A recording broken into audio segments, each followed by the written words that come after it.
All right, James, I know you love a massive historical body count, but 20 million? You're telling me a failed schoolteacher, a guy who couldn't even pass a civil service exam, started a war that killed more people than World War One? Genuinely, it is arguably the most destructive civil conflict in human history. And the thing is, it doesn't start with a grand military conspiracy or some geopolitical treaty. It starts in a tiny 3 by 4 foot brick box in southern China. A brick box? What, like a prison cell? Worse, actually. It's the imperial examination system, the physical and psychological meat grinder of the Qing dynasty. Okay, I've heard of these exams. They're classical, right? Writing essays about Confucius? How bad could a literature test really be? It was less of a test and more of a state-sponsored psychological torture device. Let me paint the picture for you. If you want to understand how a human mind completely breaks, you have to look at the Gongyuan. These were the examination halls in Guangzhou, but calling them halls is way too generous. It's a high-stress quarantine camp designed to weed out anyone who has an independent thought. Ishisada Miyazaki wrote this incredible study called China's Examination Hell, and he describes these places as a vast grid of 10,000 individual brick cells, open to the elements on one side. Each cell was exactly 3 feet wide, 4 feet deep, and maybe 6 feet high. No doors. No privacy. Just a wooden board for a desk and another wooden board for a seat.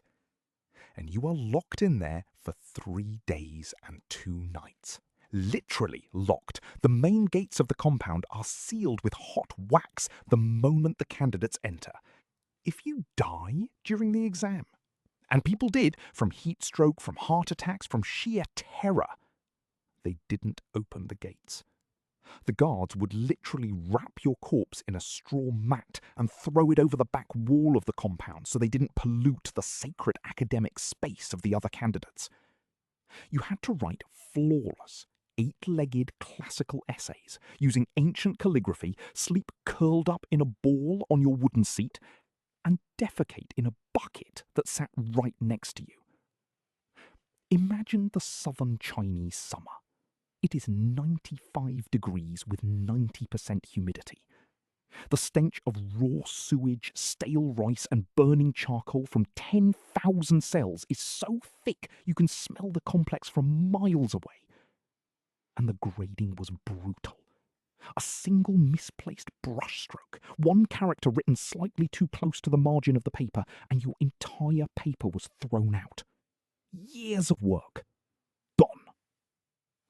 Only about 1 or 2% of candidates passed. The rest were sent home in absolute disgrace. Some men took this exam every 3 years until they were 80 years old, dying in those tiny booths with the ink still wet on their brushes. Oh my gosh! That's horrific. Self-torture to another level. It sounds like all or nothing, though. Luck played an incredible role in this. Like, the exam candidates would literally give their names and family trees to the local gods of the city. Some priests would even hand blessings or bad omens. Some would even buy their way into the exam by bribing the examiners. Then why would anyone subject themselves to this? Was it purely selfish ambition? Well, there were 2 reasons. The first one was obvious. If you passed, your entire family's fortunes changed. You were guaranteed a government job with incredible power. Your life was instantly elevated. My God, so it literally went from being miserable to rich overnight. It gave everything you needed in life, except for possibly your mental health. The other reason was for the sake of the family itself. A good excellent turned the entire village fortunes. The more of the excellent the family had, the better. The idea was that a qualified excellent would counsel the village. They would guide important decisions. Wow. So it wasn't just about themselves. It was about the whole community. It was a way to uplift everyone around them. That's how powerful this exam was. It was almost a religious experience. It was a communal sacrifice. It was all about succeeding or failing as a group. And in 1837, a young, pathologically polite village schoolmaster named Hong Huaxiao walked into this literal hell for the second time. He was 30 years old. He had studied 18 hours a day since he was 5, and he was carrying a pressure so immense it would have crushed most modern people. 3 by 4 feet? That is literally smaller than a modern prison cell. I'd be hallucinating about being the Queen of Sheba within 3 hours, let alone 3 days. It's the 19th century equivalent of South Korea's Sunung exam, but with stakes that make modern academic pressure look like a walk in the park. You fail and you've basically bankrupted your entire lineage. And that's the bit that really gets to me. We focus on the guy who snapped, but we have to look at what was riding on him. The sheer weight of that village. Oh, the village. Explain that. Because his family weren't exactly wealthy scholars, were they? Not even close. They were dirt poor. And not just poor, they were Hakka. This is a key detail. The Hakka were guest people in southern China. They were an ethnic minority who spoke a different dialect, didn't bind their women's feet, and were constantly locked in these low-key, bloody land wars with the local Punti majority. So, when Hong showed early promise as a little boy, when he was memorising massive volumes of Confucian classics at age 5, his entire village of Guanlubu made a pact. They decided they were going to fund his education. Now, this isn't like a modern family paying private school tuition. This was a community of subsistence farmers, saving literal copper coins, skipping meals, and working themselves to the bone so this one boy could buy ink, paper, and classical books. Jonathan Spence writes in God's Chinese Son that Hong carried the dreams of his entire lineage on his back every single time he walked the dusty road to Guangzhou. If he passed the exam and became a state official, his entire village got tax exemptions. They got elite social status. They got protection from corrupt imperial bureaucrats who regularly squeezed them. If he failed, they remained marginalised, dirt-poor farmers, and all their sacrifices were completely worthless. And before his breakdown, Hong was this incredibly quiet, pathologically polite schoolteacher who had never raised his hand to a student. He was a gentle, dutiful kid who spent 20 years trying to be exactly what they needed. Imagine the psychological crushing force of that. You are 30, you have failed 3 times, and every time you walk back into your village, you have to look at the elders who starved themselves so you could sit in a brick box.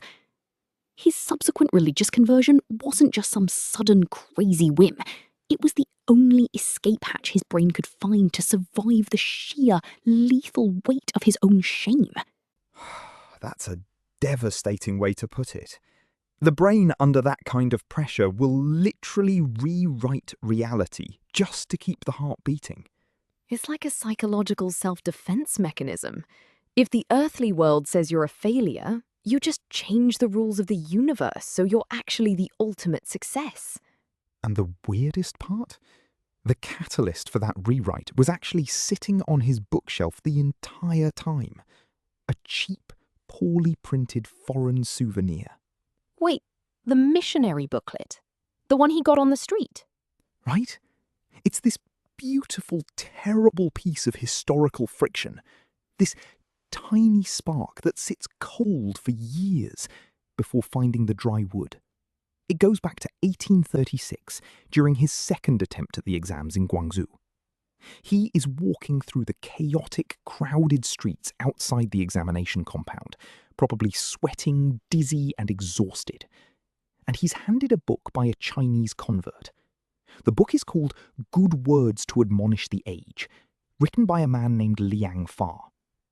Now, Carl S. Smith, in his research on early Chinese Christians, points out that Liang Fa was not some sophisticated theologian.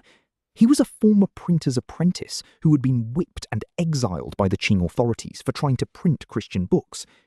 So this tract was a theological time bomb, written by a fugitive who had a very rudimentary, highly simplified grasp of Christian doctrine.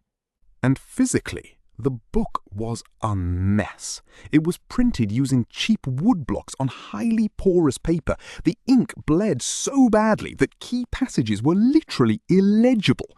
Names were translated using bizarre, archaic Chinese terms. For instance, Liang Fa used the ancient classical term Shangdi, meaning supreme ruler, to translate the name of Jehovah. This was a word that Jesuit missionaries had spent centuries arguing about because it carried massive pre-existing imperial connotations in China. And what does Hong do with this revolutionary, volatile text when he gets it?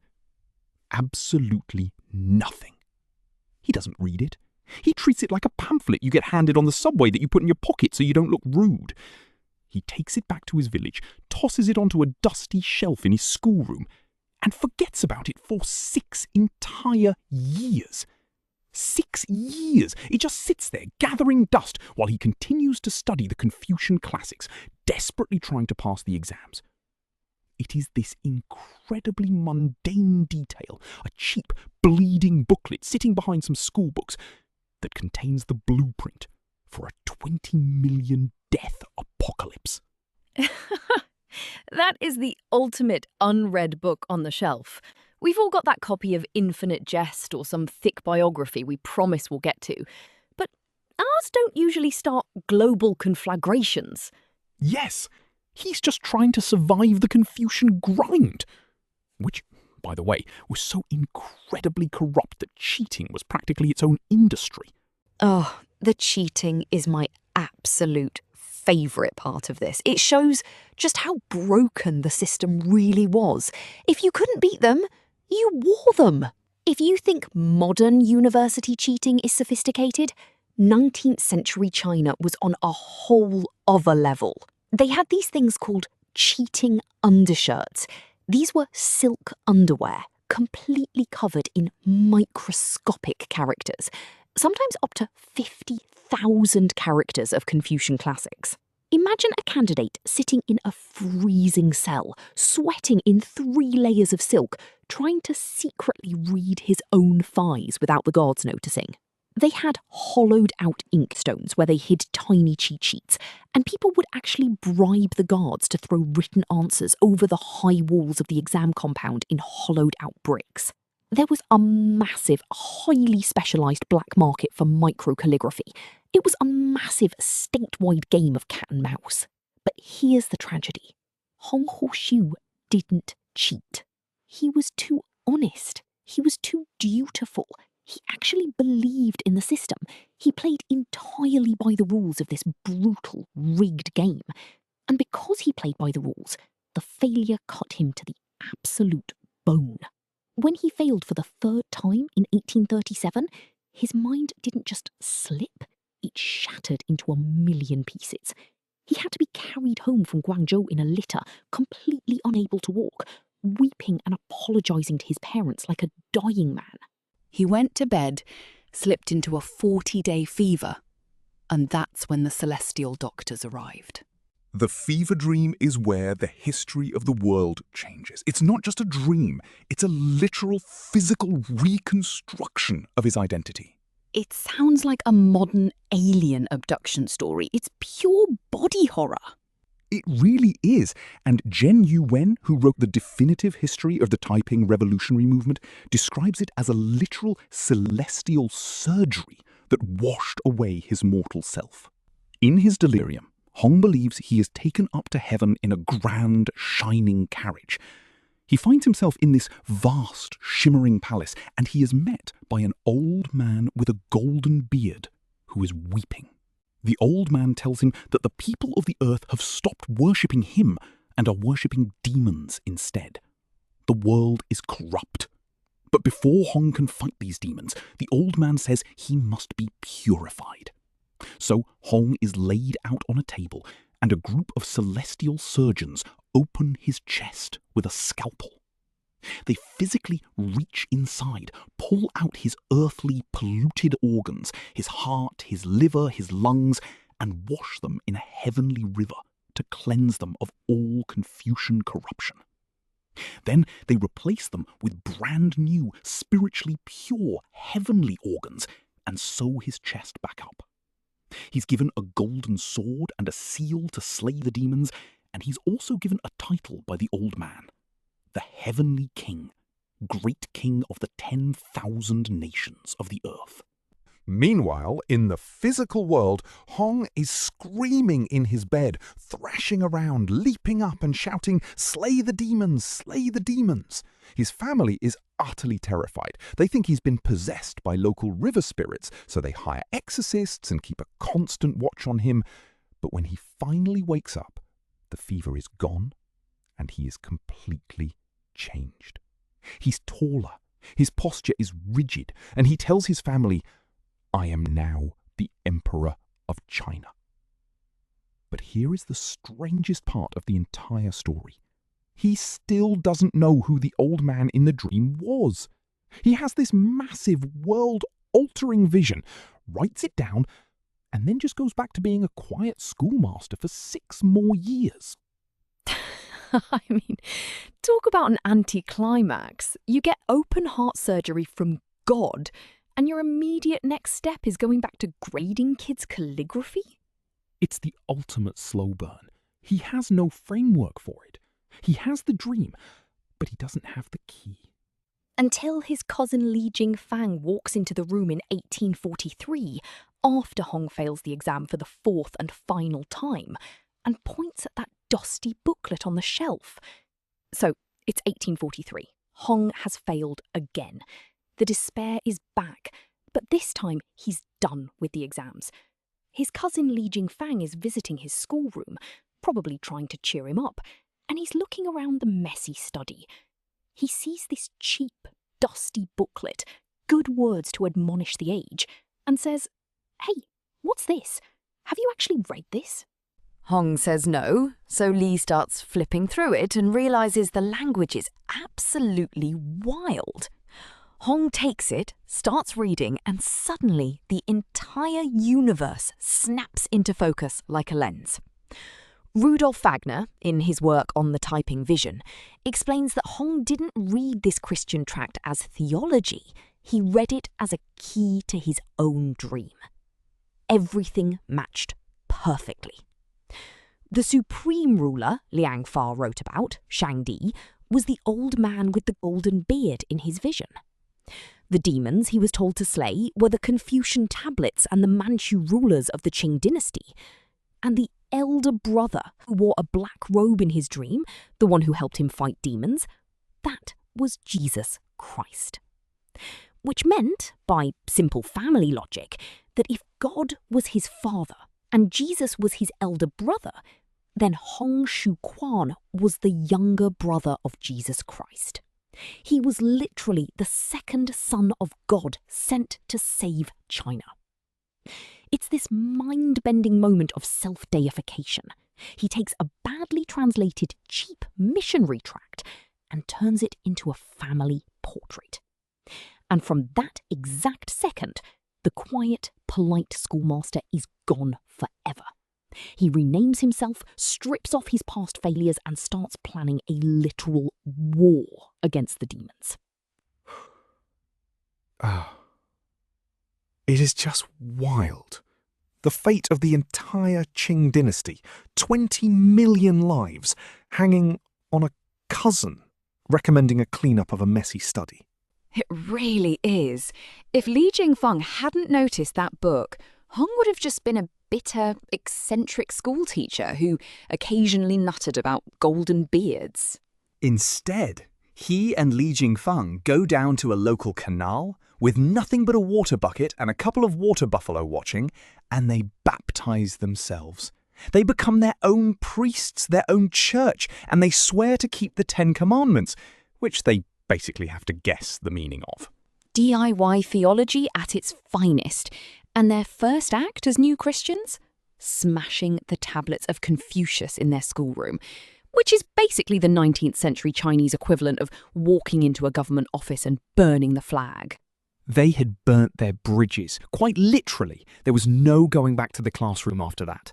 They were outlaws now, heading straight for the high country with those massive demon slayer swords. Oh, I can't wait. It gets so much bloodier from here. All right, so we left off with Hong and his cousins standing by this muddy canal, soaking wet, having just invented their own version of Christianity. Right, DIY baptism at its absolute finest. No priest, no church, just a couple of guys and some very confused water buffalo. But they don't just go home and quietly pray, do they? They go straight for the throat of the entire imperial system. Oh, immediately. They walk right back into their schoolrooms and smash the tablets of Confucius. It's an unbelievable moment of pure, reckless vandalism. Which, let's be honest, is a massive escalation from just having a weird dream in your bedroom. It's the ultimate point of no return. And to understand why this was so explosive, you have to look at what they were actually reading. Because that tract, Good Words to Admonish the Age, wasn't some beautifully bound theological masterpiece. It was printed on this incredibly cheap, rough, yellowish paper using traditional woodblocks. And in his analysis, Rudolf Wagner points out a detail that just blew my mind. Because of the cheap, porous paper, the black ink had literally bled across the pages during printing. Entire key passages were slightly blurry, smudged, or completely illegible. So Hong isn't just reading a bad translation, he's physically squinting at a damaged, bleeding text, trying to reconstruct the word of God through ink stains. And where the text was blank or smeared, his own fever dream rushed in to fill the gaps. He found a diagram of the solar system in the back of the tract, and instead of seeing astronomy, he decided it was a literal map of his father's heavenly court. He saw himself sitting right in the centre of the planets, holding his golden sword. But the real theological dynamite was the translation of the name of God. Liang Fa had translated the Hebrew Jehovah using this ancient Chinese term, Shangdi, which means supreme ruler. Now, Shangdi wasn't a new word, it was a deeply traditional term from classical Chinese texts, predating Confucius. By using it, Liang Fa wasn't introducing a foreign deity. He was accidentally claiming that the God of the Bible was China's original ancient ruler. Thomas H. Riley argues in his study of the Taiping theology that this was the spark that lit the entire war. Because if Shangdi was the ancient true ruler of China, then the current Manchu emperors weren't just bad rulers, they were literal usurpers. They were demons who had stolen Shangdi's throne and forced the Chinese people into idolatry. So when Hong and his cousin smash those Confucian tablets in their schoolroom, they aren't just committing a minor act of religious protest. Riley puts it perfectly. To attack the ancestors and Confucius was to tear up the social contract of China by its roots. They were declaring themselves traitors to the state, to their families, and to the entire moral order of the Qing Empire. They lose their jobs instantly. They are hunted, outcast, and forced to flee their own village.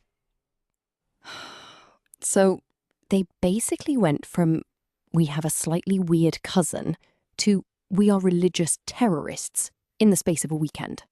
Literally. They are instantly unemployed, homeless, and totally cut off from the very community that spent 20 years pooling money to buy Hong's education. The guilt must have been absolutely crushing. I mean, you fail the exams 4 times, destroy your family's investment, and then smash their sacred ancestral tablets? It's complete social suicide. But this is where the story shifts from a lonely eccentric in a bedroom to something far, far more dangerous. Right, because they don't just hide in a cave.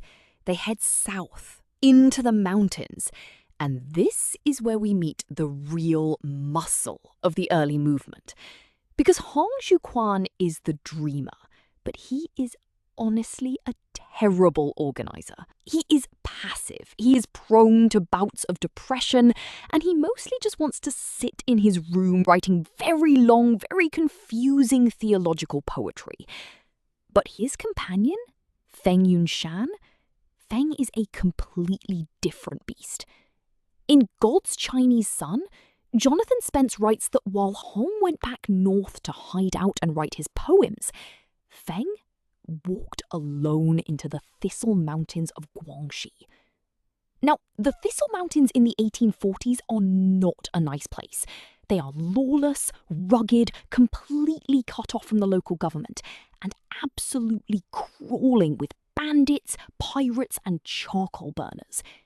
It is a desperate, violent frontier.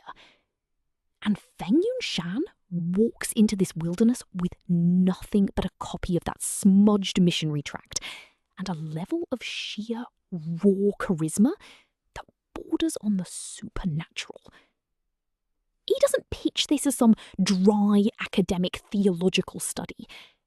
He goes to the poorest of the poor, the people who are literally starving in the mud, and he offers them a community. He tells them, you are not forgotten. You are the chosen children of the supreme ruler, and your elder brother is Jesus Christ, who died to save you. He forms the God-worshipping society, and they don't just pray together, they establish a completely communal treasury. They pool all their money, all their crops, all their possessions. If you are a starving peasant, this isn't just a religion anymore. It is a literal survival network. And then, to seal the deal, Hong Xiuquan returns from his poetic retreat, and they order a local blacksmith to forge these two massive, two-handed, 3-foot-long iron swords. They literally engrave the swords with characters that read, "Slay demons, preserve the correct." Spence describes this image, and it is just so cinematic. You have these two school teachers walking through these tiny, impoverished mountain villages, carrying swords long enough to decapitate a horse, preaching about a brother they still can't quite name to the authorities. It is a terrifying, highly public signal that they are not planning on turning the other cheek. Slay demons, preserve the correct.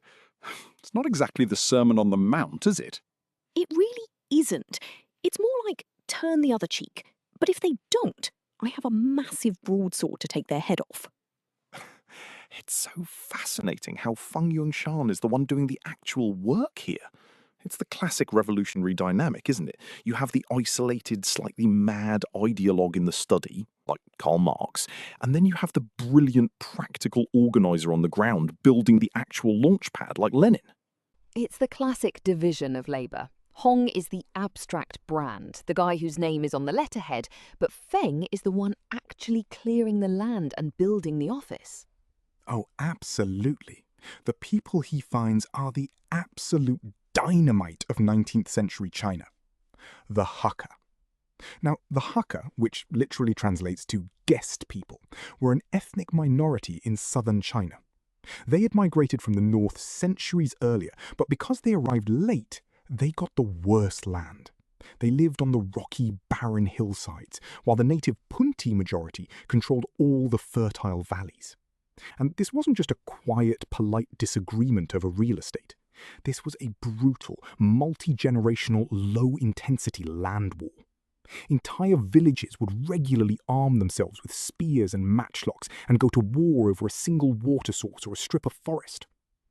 The Hakka spoke a completely different dialect, they had their own distinct customs, and they were constantly marginalized and despised by the Punti and the local Qing officials. So when Feng Yunshan walks in offering a religion that says the local officials are demons and that all believers are equal in the eyes of God, the Hakka don't just see a new faith. In Autumn in the Heavenly Kingdom, Stephen Platt writes that the Hakka, quote, did not just join a religion, they joined a survival network. They were already armed, they were already organized, and they were already deeply resentful of the state. And then you have the economic catalyst that just throws gasoline on this entire situation. The First Opium War has just ended in 1842, and the British have forced the Qing dynasty to pay a massive silver indemnity. To get this silver, the government begins systematically draining the countryside of wealth. The domestic value of copper, which is what the peasants use for everyday transactions, completely plummets against silver, which is what they have to pay their taxes in. Frederick Wakeman Jr. notes that the opium trade didn't just poison Chinese bodies, it broke the economic spine of the peasantry. Suddenly, a peasant's taxes have effectively doubled or tripled in real terms, even though their crop yields are exactly the same. So you have thousands of armed, angry, ethnically marginalised Hakka charcoal burners and silver miners who are suddenly starving because of a war with Britain they didn't even fight in. They are a massive warehouse of dry gunpowder, just waiting for a single spark. And Feng and Hong are standing there with a very large, very bright match. God, the economic blowback of the Opium War is just... It's a perfect storm. It's like the Treaty of Versailles after World War I, just creating this perfect breeding ground for radical extremism. Exactly. You can't separate the theology from the economics. The spiritual crisis only works because the physical reality of these people is so utterly desperate. But there's one specific thing about the Hakka that I think is the absolute secret weapon of the entire rebellion, and it's something we have to talk about. Oh? Which part? The women. Specifically, their feet. Because to understand how crazy this is, we have to take a quick detour into the physical reality of Chinese womanhood in the 19th century.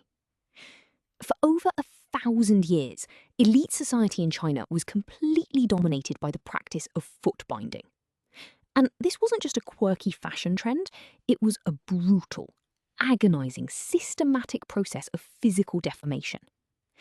When a girl was about 5 or 6, her mother would take long bandages and wrap the feet so tightly that the 4 smaller toes were literally bent underneath the sole.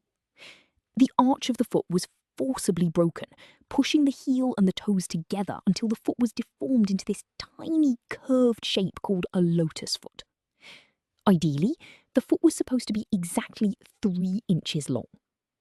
And the pain was so intense that girls would spend years screaming, unable to walk, suffering from constant infections, skin peeling away, and sometimes literal gangrene. And why did they do this? Because in elite Chinese society, a woman with normal feet was considered completely unmarriageable. It was the ultimate status symbol. It proved your family was wealthy enough that you didn't have to work. You were a domestic ornament, physically incapacitated, locked inside the inner quarters of the house. But here is the twist. The Hakka did not practice foot binding. Because they were so poor and because they lived on such rocky, hostile land, every single hand was needed to survive. Hakka women had to work the fields, they had to carry heavy baskets of coal down the mountains, they had to clear forests alongside the men. To the elite Punti majority, Hakka women were considered dirty, masculine and deeply vulgar because of their large, natural, unbound feet. But when the rebellion starts, this vulgar defect becomes a massive, terrifying military advantage. Stephen Plott notes that the unbound feet of Hakka women were the secret weapon of the Taiping logistics machine. Because while the imperial Qing armies had to rely on slow, clunky supply trains, the Taiping had thousands of fierce, physically formidable Hakka women who could march as fast as the men. They carried 50-pound bags of gunpowder through steep mountain passes, they built fortifications, they dug trenches, and when the fighting got desperate, they picked up spears and fought on the front lines. They were called the Long-Haired Women's Army, and they absolutely terrified the professional imperial soldiers, who had literally never seen a woman who could run, let alone decapitate them with a halberd. So this marginalised group as women, despised for their ugly feet, becomes the literal backbone of the most destructive army in the world. That is just extraordinary. I mean, the sheer physical contrast between an elite Qing woman who can barely walk 10 feet without assistance and a hacker woman carrying gunpowder up a mountain. It's like two different species living in the same country, and the Taiping completely weaponized that difference.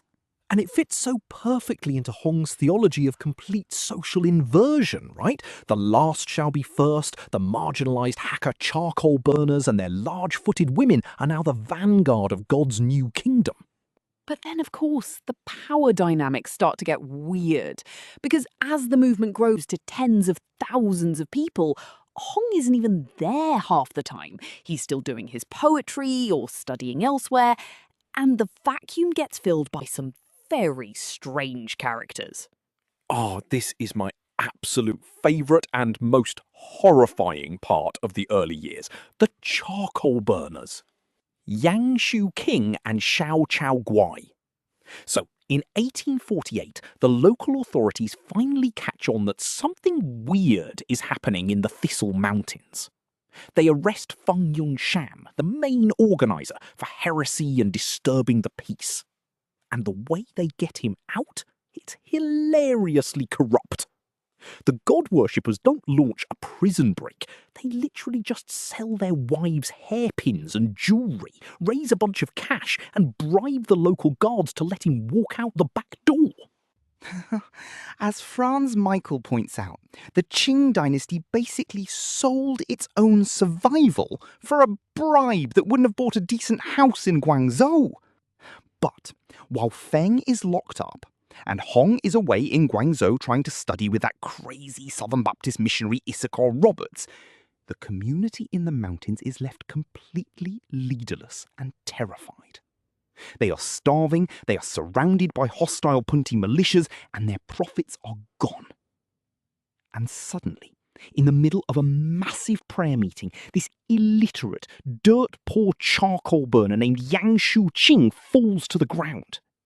His eyes roll back in his head, he starts shaking violently, foam gathering at his mouth. And when he speaks, he doesn't speak in his normal, quiet voice. He speaks in this deep, booming, terrifying register, claiming that he is no longer Yang the charcoal burner. He claims that God the Father, Shangdi himself, has descended from heaven and taken over his vocal cords.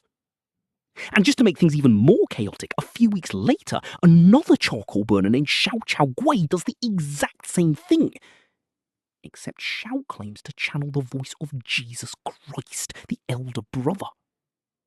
In his study of these trance states, Rudolf Wagner calls this the ultimate theological coup. Because think about the sheer terrifying logic of this. Xiuquan has spent years claiming he is the son of God, based on a dream he had 10 years ago. But now, these two illiterate peasants are claiming that God and Jesus are literally inside their bodies, speaking in real time, giving direct, immediate orders to the community. They have completely bypassed the prophet, and when Hong finally returns to the mountains, he is trapped in a corner.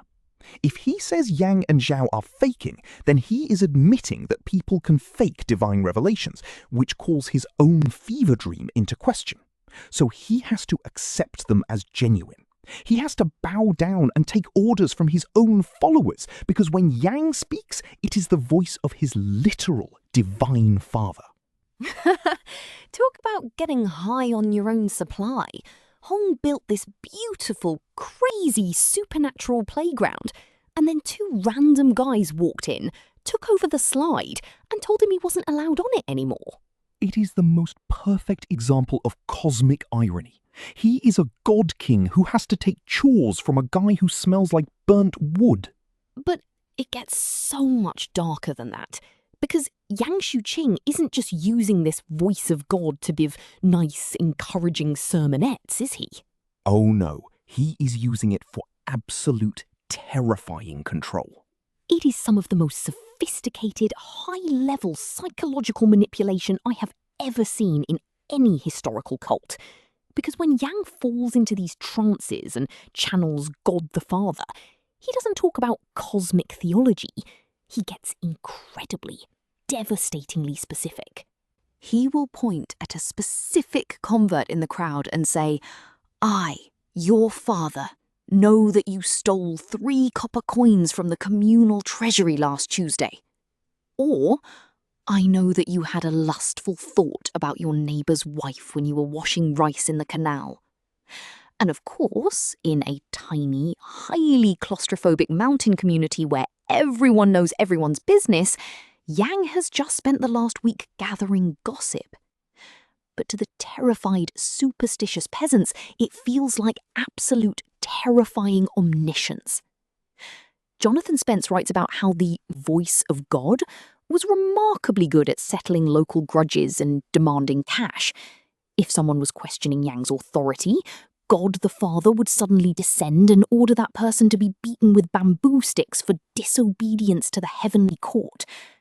And the absolute peak of this, the detail that just makes my skin crawl, is that Yang uses the voice of God to humiliate Hong Xiuquan himself.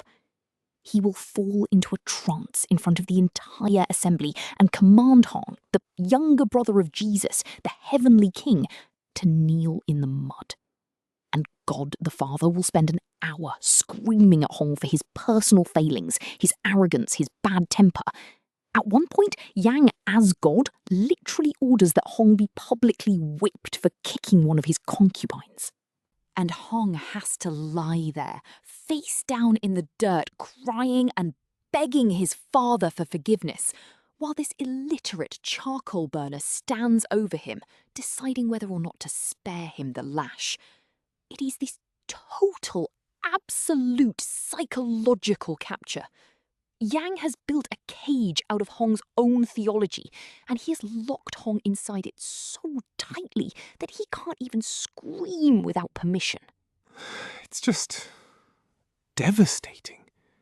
And you can see how this creates a completely different kind of movement. It's no longer a group of peaceful, eccentric Bible readers. It is a highly disciplined, deeply paranoid, militarized cult of personality. Exactly. The theatricality of the terror is what keeps them together. If you doubt, God will literally call you out by name in front of your friends and have you beaten to death.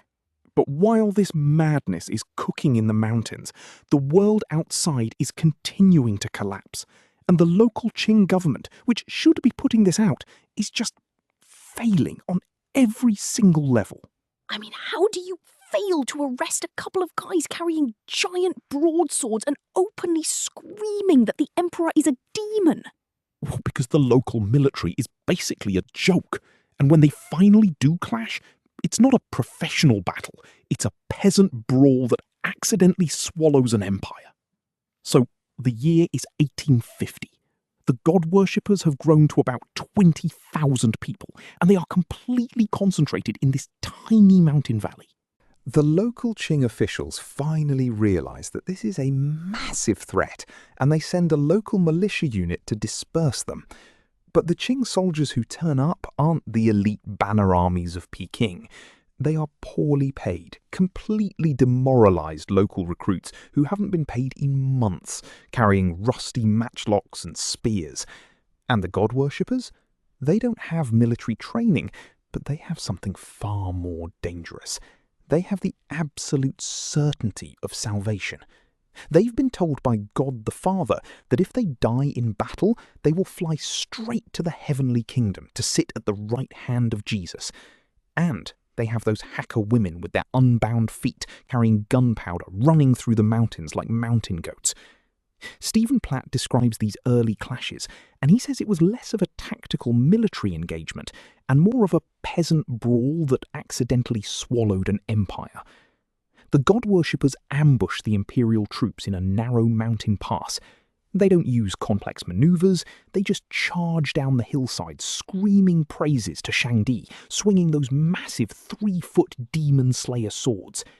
The imperial troops take one look at this crowd of screaming, long-haired fanatics, many of them women, rushing at them with horse-decapitating swords, and they completely panic.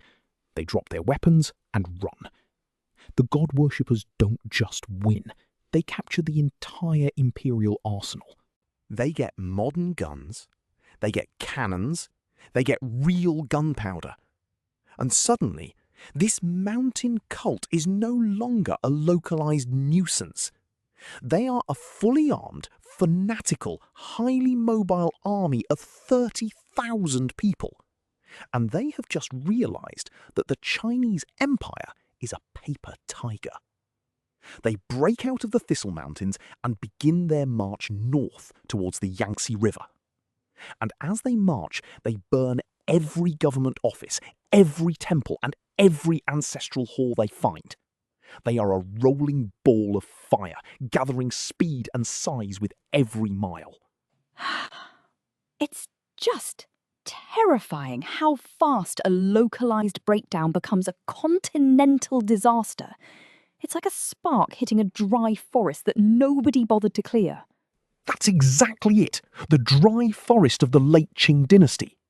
And now they are marching towards Nanjing, one of the greatest, wealthiest cities in the world. And they're not just marching as an army, they are marching as an entirely new society. They are bringing their families, their laws, and their own bizarre, puritanical utopia with them. Which is exactly what we need to look at next. Because once they capture Nanjing and rename it the Heavenly Capital, things go from weird to completely mind-bendingly apocalyptic. Oh, the rules they set up in Nanjing are just wild. Absolute gender segregation, a complete ban on romance, and yet Xiuquan has a harem of hundreds of women. It is the classic cult hypocritical endgame. It really is. Let's take a quick breath, and when we come back, we'll walk through the golden gates of the heavenly capital and see what happens when the younger brother of Jesus actually gets to run a country. Okay, we are back. And James, before we look at the pure madness of Nanjing, we have to talk about how Hong actually tried to get baptized by an American. Oh, this is one of the greatest what-ifs in the history of global religion. Because he didn't just stay in his village, he went to the big city, specifically to get a stamp of approval, right? Exactly. He goes to Guangzhou in 1847 to find this one specific guy. And this is where the story gets so beautifully, tragically small scale before it goes massive. He meets Issachar Roberts, who is this Southern Baptist missionary from Tennessee. Now, Margaret Denning writes in her study of the mission that Roberts was a man who saw a potential convert but missed the tiger he was holding by the tail. Roberts was completely eccentric. He wore Chinese robes to blend in, but he had this incredibly abrasive, aggressive American frontier personality. And Hall spends 2 months studying the Bible under him, trying to understand this foreign faith. He's actually trying to get baptized. He wants to do this properly. But then, right before the baptism, Hall's assistant asks Roberts for a tiny financial stipend. Just a tiny bit of pocket change to cover their travel and food in the city. And Roberts, being this deeply suspicious fire and brimstone missionary, takes this completely the wrong way. He thinks Hong is a scammer. He thinks Hong is only converting for the money. So he refuses. He tells Hong he cannot be baptized. He literally kicks the future leader of the deadliest civil war in human history out of his chapel. And Stephen Platt has this incredible observation about it. He writes that the fate of the Western Pacific and the entire Qing Empire hung on a misunderstanding about pocket change. If Roberts had just handed over those $5, Hong would have been a conventional, boring Southern Baptist. He would have had a small congregation, preached standard sermons, and never started a revolution. Instead, Hong walks away thinking, well, the Westerners don't understand my vision. I don't need their baptism anyway. A $5 rejection. That is genuinely painful to think about. It's wild, isn't it? The sheer micro-history of it. But honestly, that Southern Baptist connection makes so much sense of what happens next. How do you mean? Well, think about the environment Roberts came from. We're talking about the early 19th century American frontier, during the Second Great Awakening. It was this period of absolute religious anarchy in Kentucky and Tennessee. You had these massive camp meetings with 20,000 people in the woods, screaming and rolling in the dirt. They would literally fall into trances, convulse and bark like dogs to expel demons. They called it the jerks and barking up the tree of salvation. So when Roberts is preaching, he is bringing this high-voltage, ecstatic, apocalyptic style of faith. He isn't bringing a calm, intellectual Anglican sermon. He's bringing the thunder of the frontier. And to Hong, who had already spent 40 days screaming in a bed during his fever dream, this made perfect sense. He didn't see Christianity as a European bureaucratic religion. He saw it as a spiritual battleground. It was exactly the same frequency as his own visions.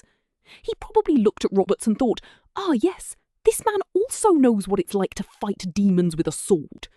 So even though he got rejected, he took that specific, chaotic American energy straight back to the mountains. Barking up the tree of salvation is a spectacular image. It's a real thing, and it explains why the movement in the Thistle Mountains became so intensely theatrical. Oh, the theatricality is everything, because while Hong is away, the theatre gets completely hijacked. By the charcoal burners, right? Yes, and we have to look at how Yang's voice of God dynamic evolved once they actually had power in Nanjing. It wasn't just a mountain survival trick anymore. It became the literal law of the state. Right, because in the early days, it was about keeping a small group from scattering. But in Nanjing, Yang is using his celestial hotline to micromanage an empire of millions. It was terrifyingly systematic. He didn't just claim God spoke to him during rare crises. He would use it to settle daily political disputes, override Hong's imperial decrees, and consolidate his own absolute control over the military. This created a ticking time bomb at the absolute centre of the Taiping leadership. You had Hong, the theoretical God King, and Yang, the practical dictator, who could literally summon Hong's father to publicly humiliate him. It was a recipe for absolute political disaster. It's a classic power struggle, but wrapped in this bizarre theological packaging. You can only tell the king that his dad wants him whipped so many times before the king starts looking for a way to get rid of you. I am sorry, he had him whipped? That is the most genius, terrifying power move I have ever heard. It really is. Yang was a brilliant, sociopathic politician. But he also shows how desperate the people in those mountains were. Explain that, because they weren't just religious seekers, were they? Not at all. This is where the ethnic and economic reality comes in. And that tension is what really defined the social friction inside Nanjing. The Hakka, who had been the original backbone of the movement, were suddenly the elite rulers of a city populated by a Punti majority who still looked down on them. It was a recipe for intense cultural paranoia. The Hakka's leadership basically treated Nanjing like an occupied city, enforcing their own northern-influenced customs on a highly sophisticated urban southern population. And the role of women in Nanjing was one of the most radical departures from traditional Chinese society, because Hakka women didn't have bound feet. They weren't locked away in inner courtyards. They were appointed as officials, they ran administrative bureaus, and they even had their own military units. It completely shocked the traditional Confucian scholars who remained in the city. To them, seeing women walking freely through the streets, carrying administrative documents and weapons, was the literal end of civilized society. The unbound feet of the Hakka women really was their secret weapon. It gave them a mobility the imperial troops couldn't match. And it makes the imperial army look so incredibly slow and outdated. Oh, the Qing army at this point was a joke. It was a paper tiger rotting from the inside. And then they capture Nanjing in 1853, and the dream actually becomes a state. This is the moment where the private madness of Hong Xiuquan becomes a public, legal reality for millions of people.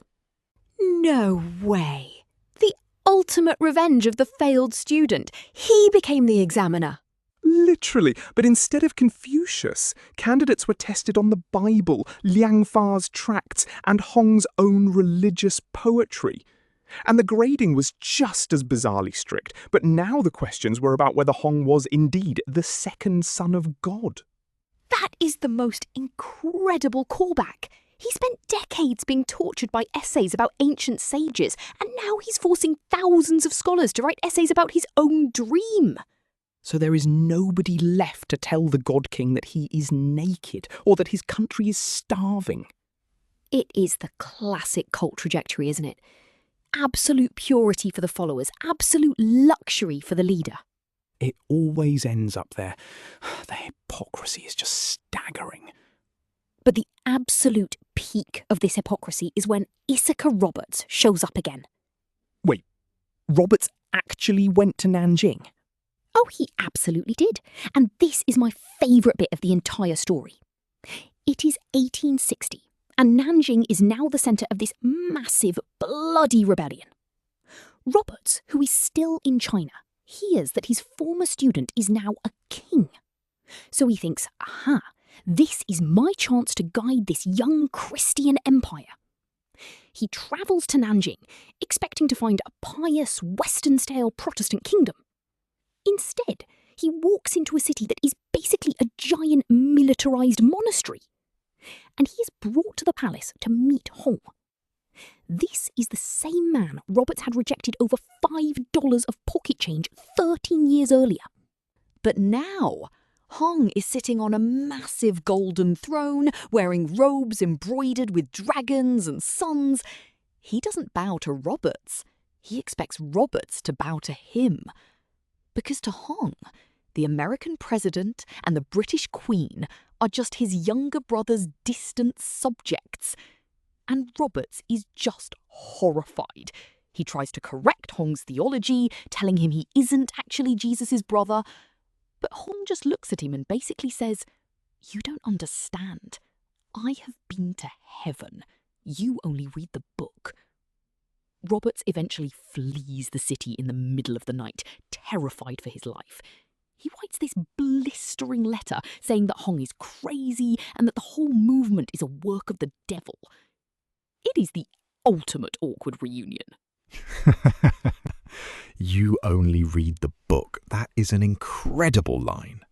It really is. I've met the author. You just have the paperback.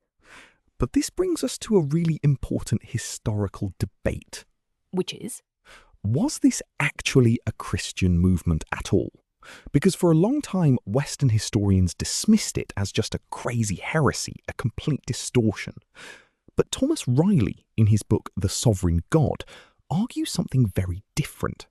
He says that Hong's religion wasn't just a bad copy of Western faith. It was actually a radical restoration of China's lost golden age. It completely recontextualized the struggle. He wasn't introducing some foreign European import to China. To his followers, he was restoring a forgotten ancient truth that had been suppressed by centuries of imperial corruption. This made the physical destruction of traditional shrines a deeply revolutionary act, a literal reclamation of spiritual sovereignty. It was a political attack on the entire imperial structure. It's highly reminiscent of how early Islam was viewed by some contemporary Christians. They didn't see it as a new religion, but as a particularly fierce reformist Christian heresy that had come to sweep away their corrupt systems. And that is why it was so incredibly powerful. It allowed ordinary Chinese peasants to feel like they were reclaiming their own ancient heritage, not just bowing to a white man's god. That is a really powerful way to look at it. It wasn't an import, it was a reclamation. Precisely. It bypassed the entire Western missionary complex. But the tragedy is that this reclamation ended up destroying the very country they wanted to save. On a scale that is almost impossible to comprehend. Let's actually talk about that scale. Because when we say 20 million dead, it just becomes a number. But this is the mid-19th century. The entire population of the UK at the time was only about 27 million. So we are talking about the near total liquidation of a country's population. And it all started because a village schoolmaster couldn't pass his exams.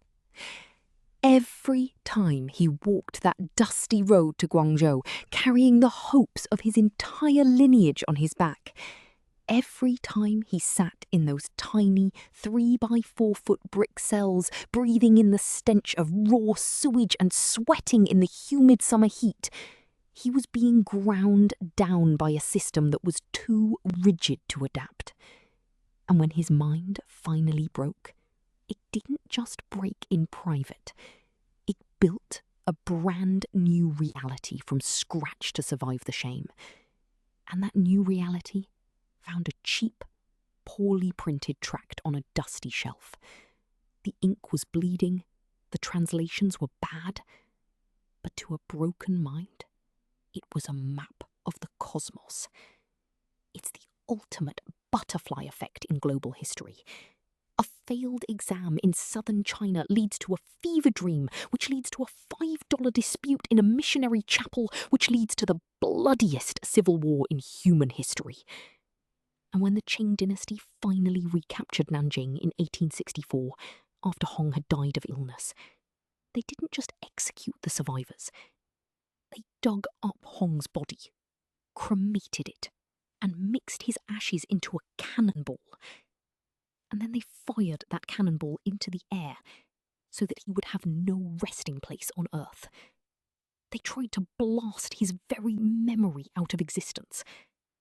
But the scar he left on China never truly healed. Fired him out of a cannon. That is incredibly bleak, but somehow fitting. It really is. The ultimate end for the man who would be Jesus' brother. Well, that is where we have to leave episode 1.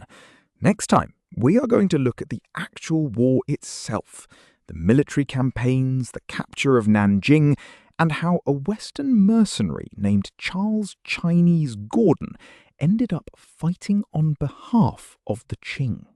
Oh, that is going to be wild. Thank you, James. Thank you, Sophie. See you all next week.